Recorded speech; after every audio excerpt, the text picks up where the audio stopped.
शहदादपुर शहर के station road ते मौजूद आहियूं। स्टेशन रोड मुख्य कारोबारी मरकज़ है। रोड के ॿिन्ही पासन खां दुकान मौजूद आहिनि, गॾोगॾु बैंकूं पिणु मौजूद आहिनि। उन बावजूद हिते गटरनि जो गंदो पाणी रोड ते बीठल हुजण करे दुकानदार तबिको सख़्तु परेशानी खे मुंहुं ॾियण ते मजबूर आहे। अचो त हितां जे कारोबारी हज़रातनि खां पुछंदासीं त हिननि बाबति पाणी जेको बीठल आहे उन बाबति हिननि जो छा चवणु आहे। असांजे ज़ुल्म असांजे दुकानूं बुकानूं सभु भरिजी विया आहिनि।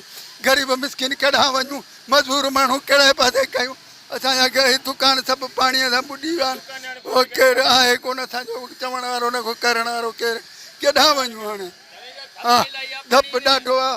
कहिड़े पासे वञूं? मज़दूरी न को धंधो। असां ग़रीब माण्हू मरी विया आहियूं मज़दूरीअ लाइ, तकलीफ़नि में आहियूं बाबा।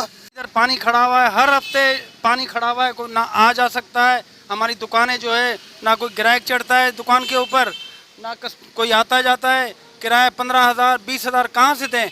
और लाइट का बुरहान है, हर हफ्ते पानी खड़ा हुआ है इधर। कोई बच्चा फैमिली कहाँ से आएंगे जाएंगे? लोग इतने बेजार है, किसको बोले? ऑफिस में जाते हैं तो बोले हम क्या करें, हमारे पास कुछ भी नहीं है, कहाँ जाएँ लोग? पता नहीं इनका क्या मसला है क्या नहीं है। जब कुछ नहीं होता तो सामने सब घूमते रहते हैं, सफाइयाँ करते हैं उल्टी सीधी। जब पानी जमा होता है तो कोई नज़र ही नहीं आता है। मुतालबा यही है कि हमारा यही मुतालबा है कि पानी जो है इधर से क्लियर किया जाए, और बस यही है हमारे गरीबों का। और क्या है, कोई इनकी पॉलिसी नहीं है, कोई इनका सिस्टम नहीं है। बस इन्होंने माल खाना है, पैसे बटोरने और तनख्वाह ले रहे हैं। आधे पर जो है वो भंगी छोड़े हुए हैं, उनसे तनख्वाह लेते हैं, ना काम करते हैं। जो कच्चे वो इधर झाड़ू निकालते हैं, और जो पक्के हैं वो घर बैठे हुए हैं। ये जो शहर की हालत लगी पई आहे, नाहिल इंतजामिया है, ये वधिक बीमारी फैलजे पई, हिन लाइ को तदारक न आहे। शहर जा कारोबार ठप लगा पिया आहिनि, को ॻाल्हाइण लाइ तयारु कोन्हे। एसडीएम साहब सुतो पियो आहे, जेको टीएमओ थियो वेठो आहे हिते जो। असांजो मुतालबो शहर के साफ़ सुथरो रखनि, इन खां वधीक असांजी का हुननि सां दुश्मनी न आहे। पैसे वारे जो ख़्यालु आहे, हिते पाणी बीठो आहे, 8 ॾींहं पाणी बीठो आहे, त ग़रीब का रोज़गार किथां करे? इन खां सुठो भला हड़ताल कयूं, भला रोड बंदि कयूं, पोइ भला कुझु को कमु कनि त पोइ भला कनि। ॿियो हाणे ग़रीब छा करे?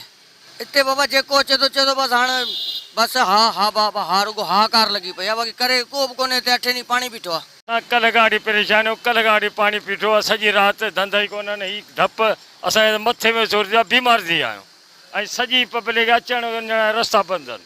ॿार बचा ते किरनि पिया, खॾो लॻो पियो आहे, हींअर उठ गाॾी किरी, उठ किरी पियो पाणी में तिरकी। हाणे ॿुधायो केॾो असांजो नुक़सानु पियो थिए। दुकानदारी आई कान्हे, वांदा वेठा आहियूं, छा कयूं? मजबूर आहे, कहिड़ो दुकान पाणी वटि बि हणी ईंदो। जी, हितां जे कारोबार कंदड़ माण्हुनि जी तव्हां ॻाल्हियूं ॿुधियूं। हिननि जो चवणु आहे त गटरनि जो गंदो पाणी बीहण सबबु हुननि जो जेको आहे कारोबार ठप थी वियो आहे। ग्राहक जेको आहे दुकान ते नथा चढ़नि, जंहिं सबबु हुनखे जेको आहे लखनि रुपयनि जो नुक़सानु थी रहियो आहे। दुकानुनि जो किराया आहिनि उहे जेको आहे भरण ते मजबूर आहिनि। हिननि अलाए थियनि खां इहो मुतालबो कयो आहे त फौरी तौर ते गटरनि जो गंदो पाणी निकाल करे ॾिनो वञे, त जीअं हू सवले नमूने हू पंहिंजो कारोबार करे सघनि। कैमरामैन पीरबख्श टालपुर सां गॾु अब्दुल हमीद खोसो, टाइम न्यूज़, शहदादपुर।